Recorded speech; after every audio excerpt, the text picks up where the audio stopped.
नांदगाव येथील समाजसेवक संतोष अण्णा गुप्ता यांच्यावर झालेल्या अन्यायाला न्याय मिळावा म्हणून नांदगाव विधानसभा मतदारसंघाचे आमदार माननीय श्री सुहास अण्णा कांदे यांनी अधिवेशनात लक्षवेधी मांडत सरकारकडे न्यायाची मागणी केली। अध्यक्ष महोदय, थोडक्यात संतोष अण्णा गुप्ता नावाचे एक तालुका अध्यक्ष आहे माझ्या मतदारसंघामध्ये। पूर्ण आयुष्य त्यांनी समाजसेवेमध्ये आणि गोरगरिबांची मदत करण्यामध्ये घालवलं, परंतु मोठे व्यापारी सुद्धा आहेत। 8 दिवसापूर्वी त्यांच्या दुकानावर पोलिसांनी छापा घातला आणि त्याच्यामध्ये त्यांना 8 किलो गांजा आणि काही गुटख्याच्या पुड्या सापडल्यात। अध्यक्ष महोदय, दुर्दैवाने ज्या व्यक्तींनी पूर्ण आयुष्य समाजसेवेमध्ये घालवलं, मोठे व्यापारी आहेत, अशी काही करण्याची त्यांना गरज नाही अध्यक्ष महोदय।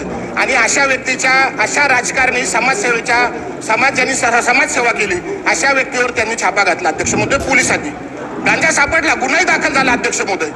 गुन्हा दाखल झाल्यानंतर त्यांचं असं म्हणणं आहे की माझ्या दुकानामध्ये बाजाराच्या दिवशी कोणीतरी एक पिशवी ठेवली। अध्यक्ष महोदय, ग्रामीण भागामध्ये तालुक्याच्या ठिकाणी कुणी जर बाजार करायला आलं तर ग्रामीण भागातल्या दुकानांमध्ये पिशव्या ठेवतो। अशी कुणीतरी पिशवी ठेवली 8 दिवसापूर्वी आणि ती कुणी घेऊनच गेलं नाही आणि ती पिशवीमध्ये गांजा सापडला अध्यक्ष महोदय। अध्यक्ष महोदय, माझं असं म्हणणं आहे की आज उद्या संतोष अण्णा गुप्तावर झालं, उद्या दुसऱ्या राजकारणावर होईल, परवा तिसऱ्या व्यापाऱ्यावर होईल। तर आपल्या माध्यमातून सरकारला आणि गृह खात्याला माझी विनंती आहे की संतोष अण्णा गुप्ताला न्याय द्यावा, निपक्षपणे चौकशी करावी अध्यक्ष महोदय।